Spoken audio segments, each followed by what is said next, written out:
Drawing জানেন না, cutting করতে ভয় লাগে? তাহলে আজকের ভিডিওটি আপনার জন্য। আজ আমি দেখাবো কিভাবে একদম শুরু থেকে একটি প্লেন টপ বানাতে হয়। প্রথমে ড্রয়িং করে ডিজাইন বোঝাবো, তারপর সঠিক মাপ নিয়ে কাটিং করাবো, আর শেষ ধাপে ধাপে সেলাই করে রেডি টপ বানিয়ে ফেলবো। নতুন যারা সেলাই শিখছেন বা ঘরে বসে নিজের টপ বানাতে চান, আজ তারা আমার ভিডিওটি শেষ পর্যন্ত দেখবেন। চলুন শুরু করি। এখানে আমার কাপড় রয়েছে 2 মিটার, 2 মিটার ওই 5 সেন্টিমিটারের মতন রয়েছে, 2 মিটারই ধরে নিলাম। এখানে আমি কাপড়ের ঝুল নিয়েছি 38 ইঞ্চি। এবার কাপড়টাকে ভাঁজ করে নিলাম। এপাশে আমি সামনের দিকে রেখেছি হাতার কাপড়, তার জন্য আমাকে ওইভাবে ভাঁজ করতে হয়েছে। এবার পুটটা নিলাম, পুটের হাফ, আর এদিকে পুটে মোহরা নিলাম পুটের হাফ, আর এদিকে শেস্ত নিলাম 14 ইঞ্চি, আর এদিকে সাইড কাটা ওই 20-21 কারো কারো হয় 21-এ আমি পয়েন্ট করে নিলাম। ওখানে যেহেতু এটা সাইড কাটা করব না, তারপরেও আমি ওইখানে একটা পয়েন্ট করেছি, কারণ হিপের মাপটা যেন সুন্দরভাবে বোঝা যায়। আর এদিকে তলায় আমি বটমের জন্য এই 1 ইঞ্চি মতো রেখে দিলাম মোড়াবার জন্য। আমি এখানে ছাতির মাপ নিলাম, ছাতির 1/4 তার সঙ্গে 1 যোগ করলাম, আর এদিকে কোমরের মাপ নিলাম, কোমরের 1/4 প্লাস 1 ইঞ্চি যোগ করলাম, আর এদিকে হিপের 1/4 তার সঙ্গে 3/4 ইঞ্চি যোগ করলাম করে এবারে আমি আমার বটম রাউন্ডের মাপটা নিয়েছি। টোটাল ঘেরটা 28 ইঞ্চি, তার হাফ ইঞ্চি 14 ইঞ্চিতে একটা পয়েন্ট করলাম। এরপরে আমি কি করব, এরপরে আমি পুট গলাটা নেব। পুট গলা এখানে আমি 3 ইঞ্চি নিয়েছি, কারণ এটা কুর্তি, এখানে 3 ইঞ্চি মাপ হয়েছে। এই পিছন গলাটা 5 ইঞ্চি মতো ডাউন দিয়েছি, আর সামনের গলাটা 7 ইঞ্চি মতো ডাউন দিয়েছি। এটি একটি প্লেন টপ, খুব সুন্দর, একেবারে সোজা 10 মিনিটের মধ্যে কাটিং হয়ে যাবে। 20 মিনিট লাগবে সেলাই করতে। যারা নতুন তারা তো সুন্দরভাবে এটা দেখে করে ফেলতে পারবেন। আর আমি আপনাদেরকে দেখিয়েছি খুব সহজে। যারা কোনোদিন সেলাই করেননি তারাও কিন্তু আমার এই ভিডিও দেখে সেলাই শিখে যেতে পারবেন। এখানে হাফ ইঞ্চি ভিতরের দিকে একটা পয়েন্ট করে ওটা শেপের জন্য দিলাম, আর এটা বগলের শেপ আমার 16 ইঞ্চি, ওটা দেখে নিলাম ফিতে দিয়ে মেপে 16 ইঞ্চি আছে কি না, তা না হলে বগলটা আমার টাইট ঢিলে হতে পারে, মাপে মাপে রাখতে হবে।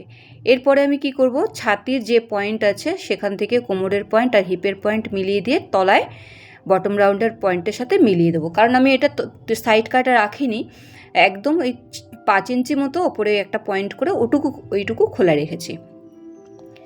এখানে তলার দিকে 3 ইঞ্চি ওপরে উঠে একটা শেপ দেব, মানে জাস্ট কোণাটাকে আমি একটু উঠিয়ে দেব। এখানে যে এই যে কোণাটা রয়েছে, কোণাটাকে একটু উঠিয়ে দেব।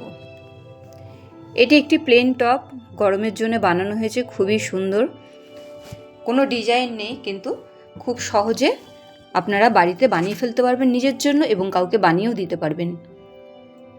আমি কেটে দিচ্ছি, ড্রয়িং অনুযায়ী কাটিং করে নিচ্ছি।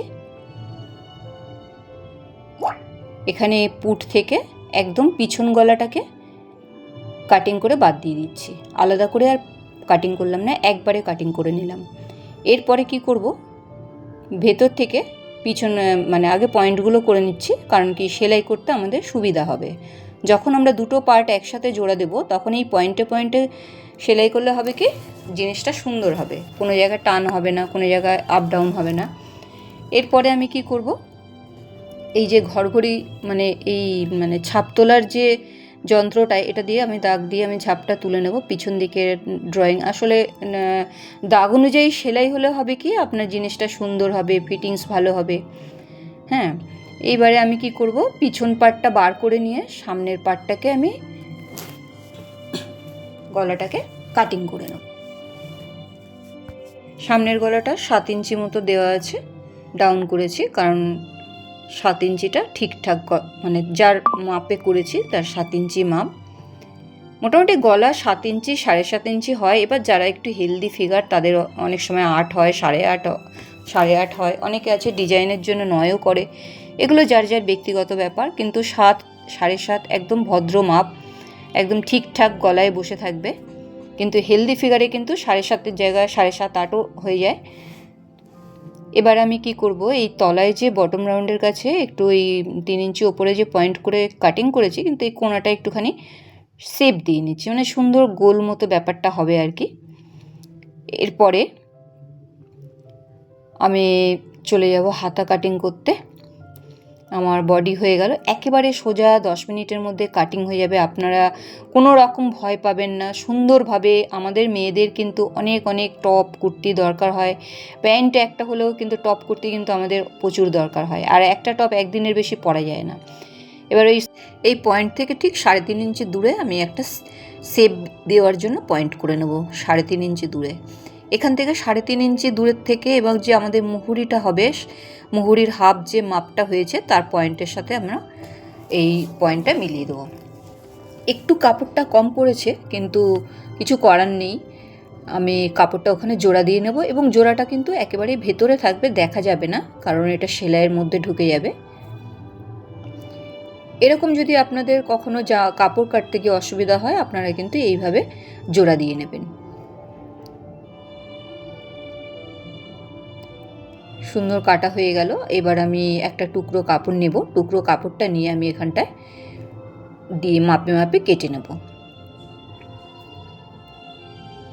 আপনারা কিন্তু কোনো ভয় পাবেন না, সুন্দর করে নিজেদের জন্য বানিয়ে ফেলবেন আমার এই ভিডিও দেখে। দেখুন কি সুন্দর, এটা একেবারে মাপে মাপে বেরিয়ে গেল কাপড়টা।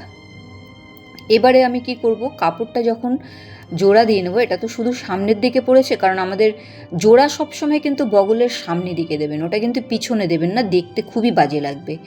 আমাকে যখনই কোনো হাতার কাপড়ের জোড়া দিতে হবে না, সামনের পাটে দেবেন, কারণ সামনের পাটটা আমাদের হাতাতে ভিতরের দিকে থাকে, আর পিছন দিকে কিন্তু জোড়া দিলে একেবারে বাজে লাগবে। সব সময় হাতাতে সামনে জোড়া দিতে হবে। আমার কাটিং হয়ে গেল।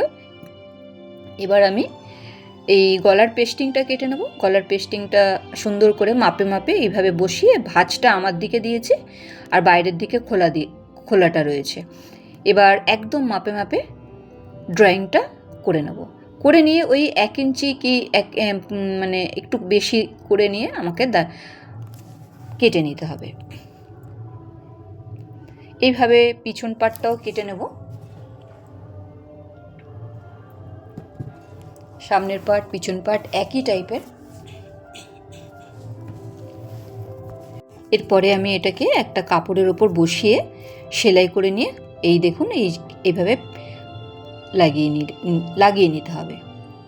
সামনের পাট আর পিছন পাটের গলাটা লাগানোর পরে পুটটা জোড়া দিতে হবে, আর পুটটা জোড়া হয়ে গেলে হাতা জোড়া দিতে হবে। ব্যাস, আমার টপ কমপ্লিট। এই টপটা বানাতে আমার টোটাল 30 মিনিট লেগেছে, কিন্তু আমার কাটিং সেলাই করতে লেগেছে 10 মিনিট, এই কাটিং আর ড্রয়িং করতে লেগেছে 10 মিনিট, আর সেলাই করতে লেগেছে 20 মিনিট। ব্যাস, টপ কমপ্লিট। এত সুন্দরভাবে সহজভাবে টপটি হয়ে যাবে যে আপনি কল্পনাই করতে পারবেন না। এবার শুধু আমি কি করব, হাতাটা জোড়া দেওয়ার পরে আমি শেপটা দিয়ে নেব। শেপটা এইবারে আমি যদি না দিই তাহলে অসুবিধা, শেপটা এবার কাটিং করে নেব। জোড়া দেওয়া হয়ে গেছে, এবার কাটিং করে নেব। ব্যাস, এরপরে হাতার কাছে মুহুরির কাছে মুড়ে নেব আর হাতাটা জোড়া দিয়ে নেব। ব্যাস, আমার কমপ্লিট হয়ে গেল। একটা টপ বানাতে দেখলেন তো, তেমন কিছু কোনো রকম ঝামেলা নেই। আমাদের বাড়িতে প্রচুর কাপড় থাকে, আমরা কিন্তু নিজেদের জন্য এইভাবে বানিয়ে ফেলবো।